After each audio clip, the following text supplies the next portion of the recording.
This is like the 101 on embroidery and stitching. The first thing we need to talk about is the needle. Big health and safety thing here. Don't just leave it lying around. We don't want to find it the hard way in someone's foot. Right? Okay. So, the first thing we need to do with the needle is thread it. You'll get some embroidery thread in whatever color you want to use. And you'll notice that this embroidery thread, it's a grouping of 6 threads. So you can embroider with all 6 threads if you're like extremely super brave. But it is such a pain in the butt to thread these. There's like 2 main ways on how to thread a needle when doing embroidery. And I'm going to show you guys, I almost lost my needle. The easy way, what I think is the easier way. But when you're getting thread, you want to cut double the amount you're going to need, which, you know, you're going to eyeball it. You're never going to get the exact amount you need, but if you think you have enough, you don't. So get more than you think you need. I'm going to get like yay amount. Well, you can't really tell what's yay amount, but like and I usually underdo it, so but yeah, then we snip it off, and then with this thread you can separate out some thread. So if you want super fine lines, you can go with just 1 thread.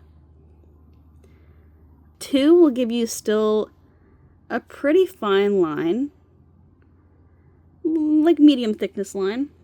And then 3 is as much as I would do, and that is a fairly thick line. Let's do 3 for the purpose of, you know, you being able to see what I'm doing. So we just separate out. I like to just like pull and twist as I go. Just separate out these 3 threads.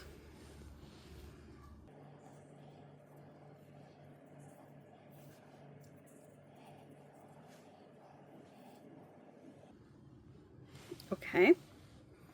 And now we have 3 in here. If it'll stop, I need to turn this duck away so he stops looking at it. 3 threads. And then whatever we have left over, I normally just loosely wrap it back on the bobbin, which is what this little thing is called. It's called a bobbin. I just loosely wrap it on there just in case, you know, I need more later, or who knows who needs some later, you know. Just keep it on there. Now onto the threading. I intentionally ordered some needles with a bit of a bigger eye, so it'll be easier to thread. If you see like a wispy like this, just want to cut it off. It's just going to make your life harder, so just get rid of that wispy bit. So, to thread your needle, you're going to start off by wetting your thread. I am personally comfortable with just getting a little bit of spit on there. But, you know, not everyone's into the whole spit thing. You can just go to the sink, wet the thread, and that should do you. I just wet it, kind of flatten it out a bit. And then we have the eye of the needle here. And you just very patiently pass it through. You may have to do several tries, and that is normal. Happens to the best of us. And we basically want to fold our thread in half. So both of our ends will meet. You can see here. And we just make sure it's all good and straight to our needle. I don't know how I got red in there. There we go. So at the end, both of our threads are meeting, and we just tie a knot. However you prefer to tie a knot, I'll just do it like this. And I tend to just tie a double knot or even a triple knot, just to be super sure that it won't go through the fabric when we are stitching. So there we go. We've threaded our needle. So now I'm going to stick it somewhere safe. I've got you guys some like test tubes that you can hold them in, but they won't be here on Wednesday. They'll be here on Thursday, so just be careful till then. Now what we're gonna do is grab our hoops and we're gonna stretch our hoop. You just want to start by loosening the hoop. Mine's fairly loose already, so it'll just come off.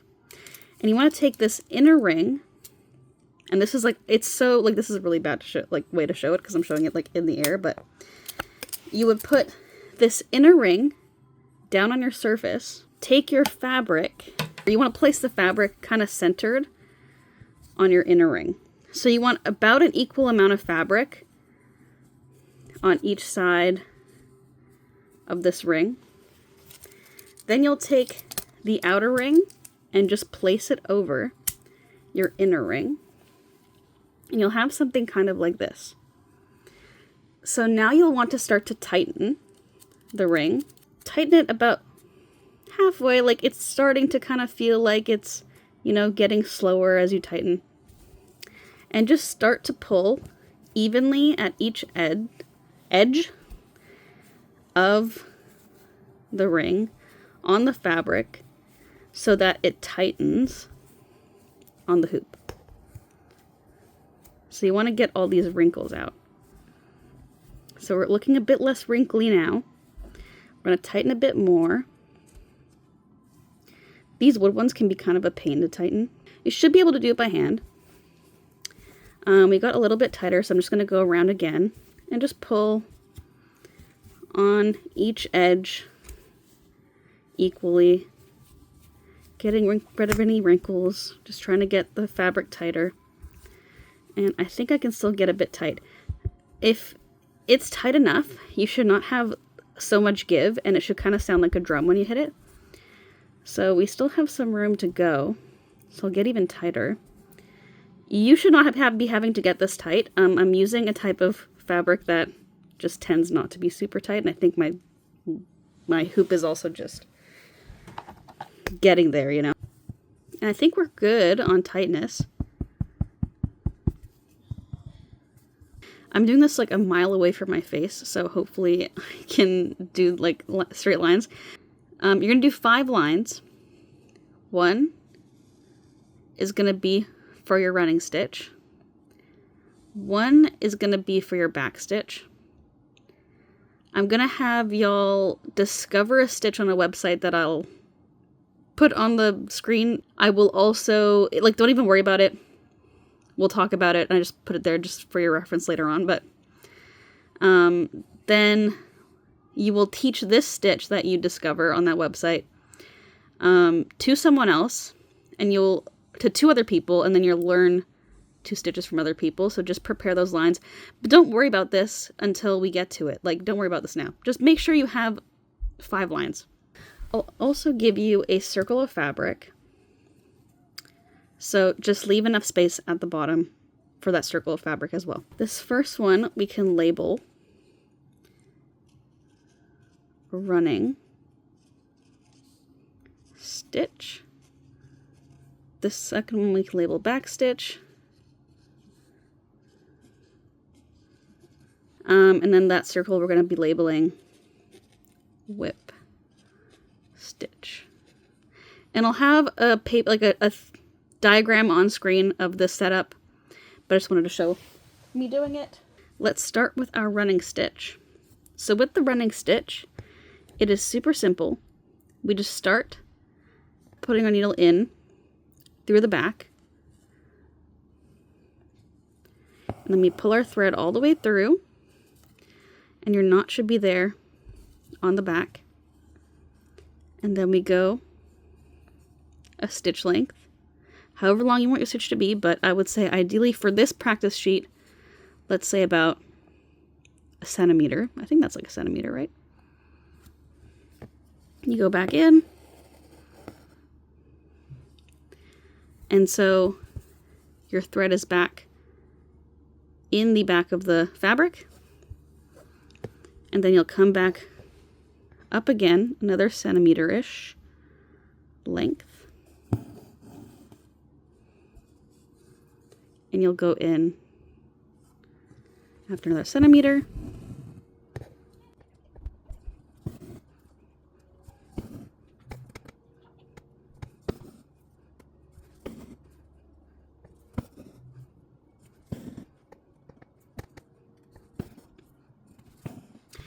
Okay, so when you're done, it'll look something like this. We'll flip it over, and now we have to tie our stitch. So what I like to do is go under the previous stitches we've made and just pass through, or pass under a couple of them. Oh my gosh, I can't hold on to my needle. Pass under a couple of them.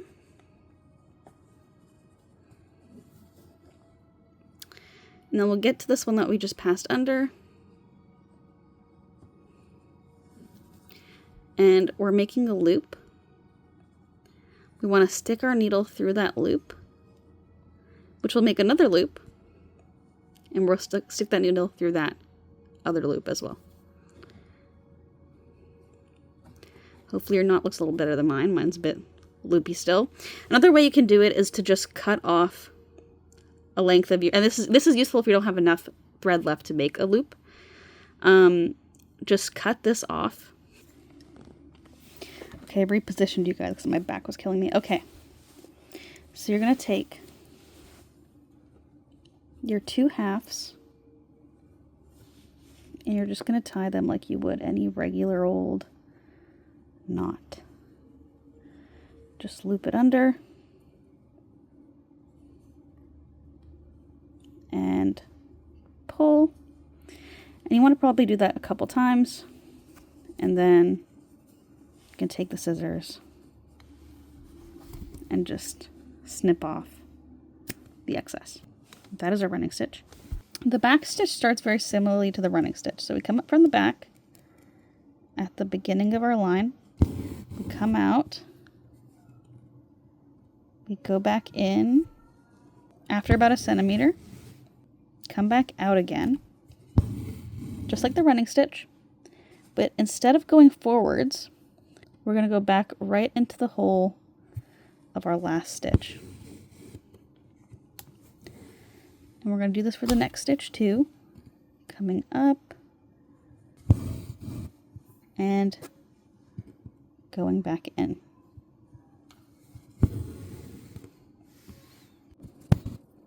And this is probably the most useful stitch to know because I use it all the time when I embroider.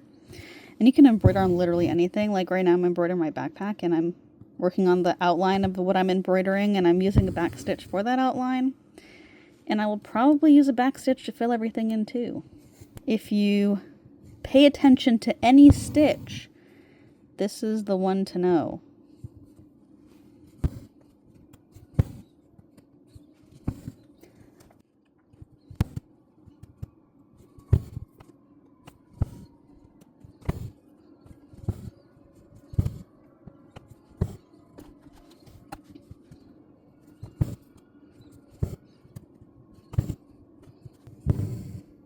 Okay, so once you're done, the back stitch should look like this. Hopefully on your fabric, because it's going to be less stretchy, your holes will be less obvious, so it'll be a bit more of a straight line. We can tie this one off. So I'm just going to go under my previous stitch,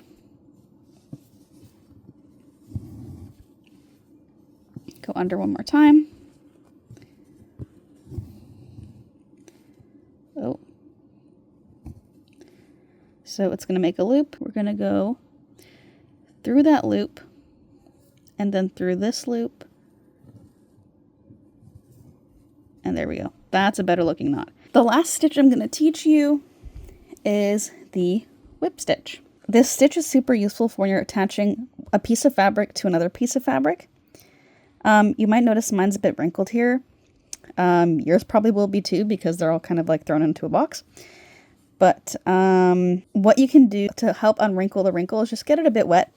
Not spit this time. I think this one we can say water. Water is a good one for this one. Just get it wet, not drenched, but just damp. And then you can stick it down. This one's just dry, but if you get it damp, have it sit for a little bit on a paper towel under a textbook. It'll get nice and flat.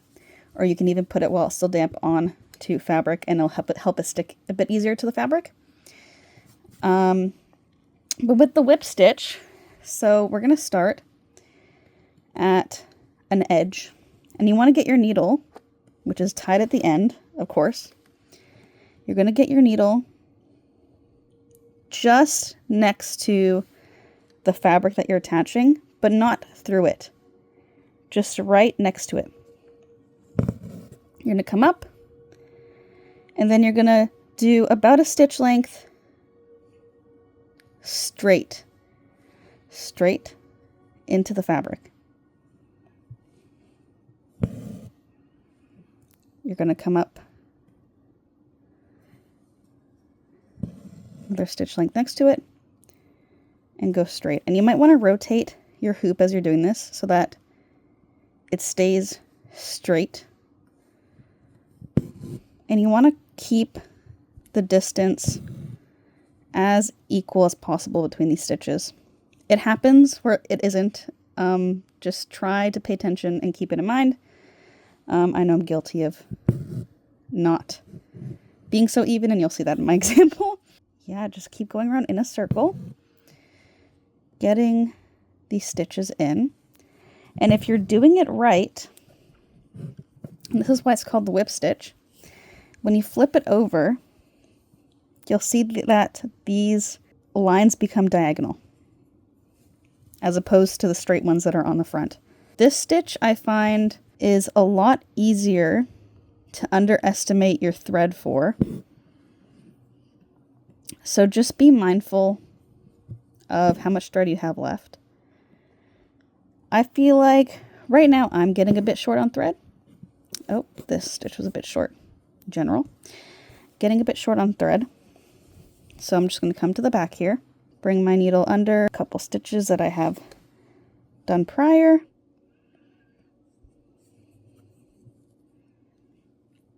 And just like with the other stitches, make a loop, pass through that loop once. And this one's a bit harder to see because I have so little thread left, but passing through that second loop. And now I've got a nice knot. Cut off the excess.